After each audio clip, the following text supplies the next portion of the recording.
So now we'll hear again from Koizumi. In case you forgot, Kei is the Principal Deputy Director for Policy in OSTP and the Acting Executive Director of the NSTC, which is the National Science and Technology Council. In addition to his current appointment, he served in OSTP from 2009 and 2017, and his work includes formulating, implementing, and coordinating federal R&D policy, including the NNI. So please help me welcome Koizumi.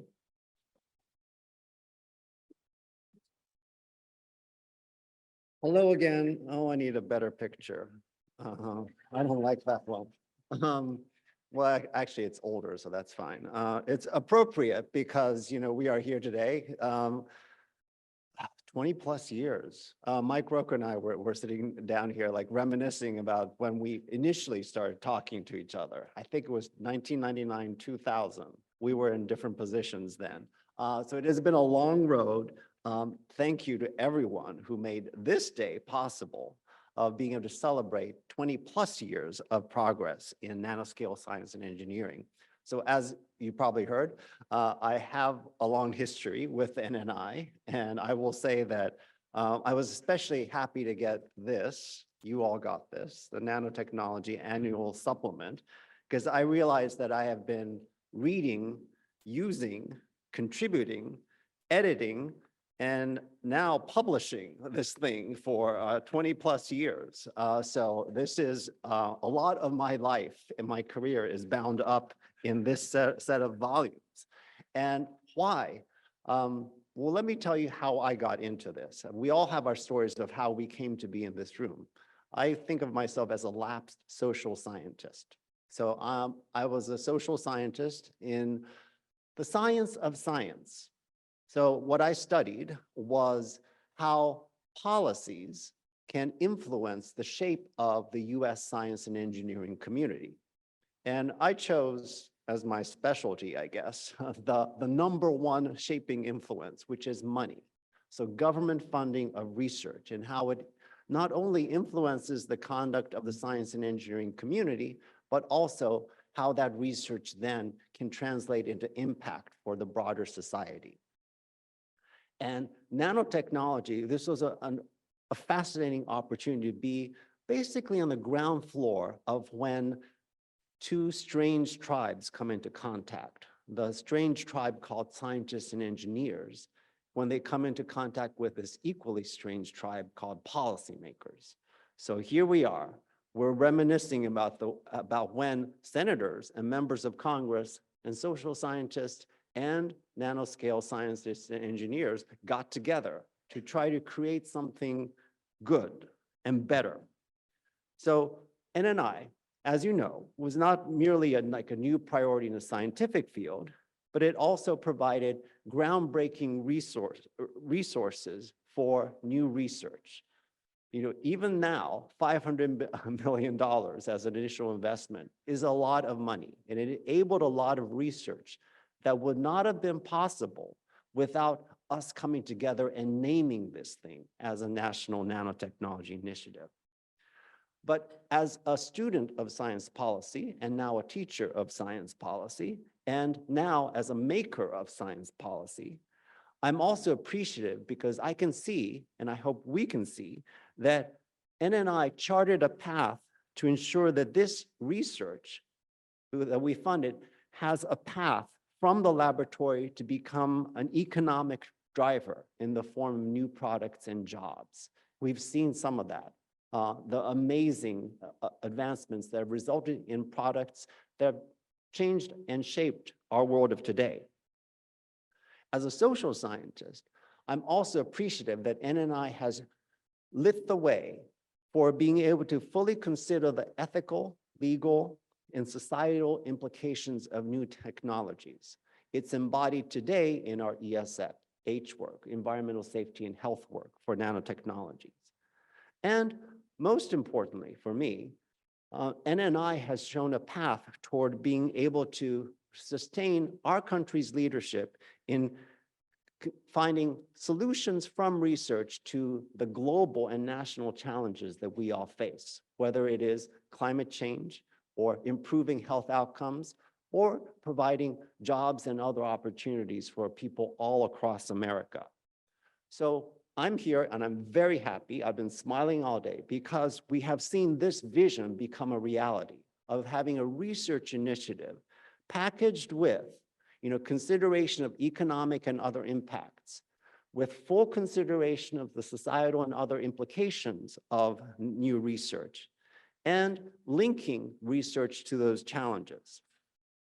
So for me, as a student and a maker of science policy, these returns on the NNI investment have been possible because of how thoughtfully it was structured. A lot of that thought has gone into this legislation that we're celebrating today. There's always been, in the legislation and in the founding of this initiative, an explicit consideration of the commercialization possibilities coming from this research. And as we discussed this morning, responsible development has long been fundamental to the NNI.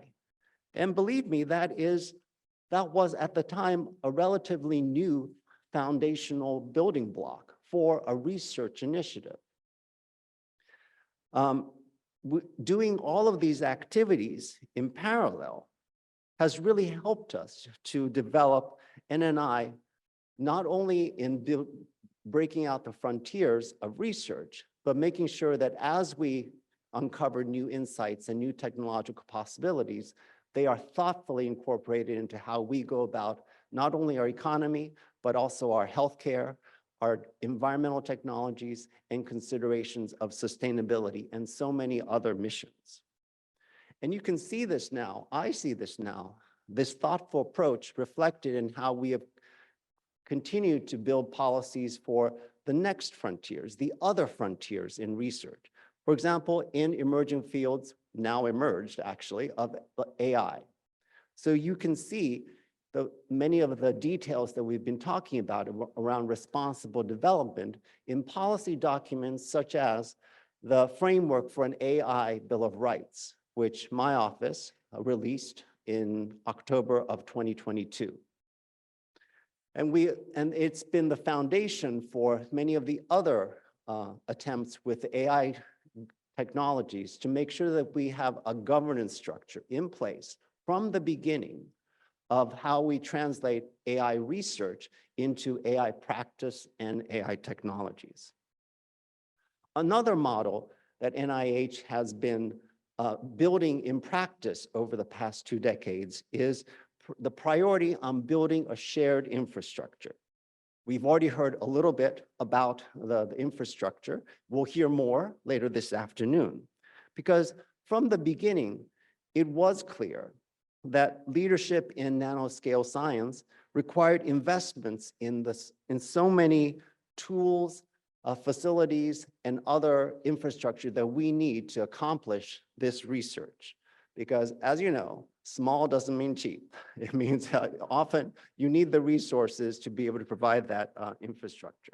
So now we have a network of user facilities and other shared infrastructure, and that facilitates access to anyone with a good idea, not just those lucky enough to have the funding to purchase the tools and infrastructure needed to carry out research. And as a bonus, designed in from the very start, we were able to build a community, a collaborative community that facilitated not only research, but also training, sharing of best practices, and developing creative solutions that can only emerge when these diverse perspectives come together. That has been a model. It is a model that we are trying to replicate in other technology areas, whether it is quantum information sciences or AI or clean energy technology research.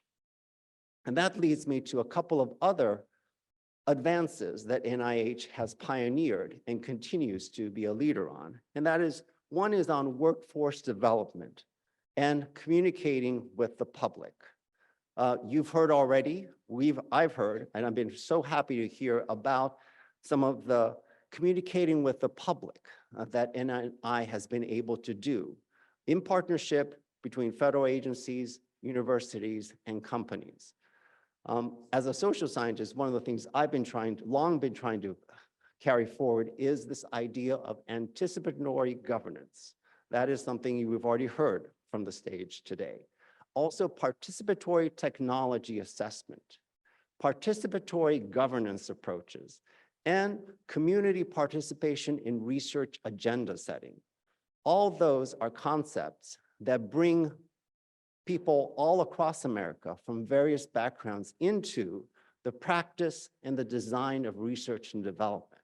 And I'm very happy that as a policy laboratory, NNI has been a key experiment, an initial experiment in how we can truly involve the public into not only communicating about science, but a two-way communication in which we can also hear from the public about their fears, their aspirations, and their hopes for this new technology area, which may start out mysterious to many of us, but can become a part of our lives. So I also want to congratulate and thank NNI for prioritizing this outreach and engagement with multiple communities throughout its 2 decades of existence. So how has that ended up involving people? Well, one population I want to focus on toward the end is the next generation. Many of you who are here, who were not even around when we first started talking about nanotechnology, welcome to the future, because this is the future that we tried to build. Many of this next generation, it's still upsetting for me to think about, next generation as being someone other than me. Anyway, you are the leaders of the field who are shaping the NNI's future. And you can see, our approach to encouraging new leadership in how we are rebuilding our microelectronics industry through the Chips and Science Act. We are taking this NNI approach to developing and nurturing a workforce for our industrial aspirations in partnerships with schools, with students, with faculty, local economic development organizations, and companies of all sizes. We're seeing it in places like my hometown of Columbus, Ohio, where semiconductor workforce is being developed in partnership through some of the tools that we have been able to develop through this NNI. And in the world of science policy, which is the world that I most often live in, the NNI approach has been not only an example that I teach in my science policy classes, but something that I'm trying to carry forward in my OSTP work as well. For example, the National Quantum Initiative Act of 2017 or 2018 was modeled in many ways after this 21st Century Nanotech Act that we've been talking about today. You'll notice, if you look at this act, it looks very familiar to close readers of the Nanotech Act because it explicitly mentions and authorizes infrastructure, workforce, and public outreach. So, and we hope that like many policies and like our research, we can go forward and keep this NNI fresh. So one of the things that I'm trying to do, and I'm engaged with some of you in this room in doing, a reauthorization of this act. It's been tweaked a couple of times since it was enacted in 2003. So we have the opportunity to keep making sure that this policy structure that we put into place 20 years ago remains current and remains supportive of the efforts that we're trying to do now. So I'm looking, my colleagues are looking, the NNCO staff are eager to hear your ideas about how we can make sure that this initiative continues to meet the needs of the nation, meet the needs of the research and education communities. So some questions. What gaps have emerged that should be filled? Where should we pivot to in terms of societal applications? What's worked well about this initiative that we're celebrating today? And what needs to be amplified or maybe deprioritized? So I know we all have ideas. I look forward to hearing them. And I also look forward to, seeing where the next 20 years of nanotechnology leadership takes us and how the NNI, the NSET, the nanoscale science and engineering community can all work together to be a central part of the nation's R&D enterprise. So thank you for all you've done, all you will do. And I'm looking forward to the birthday cake. Thank you.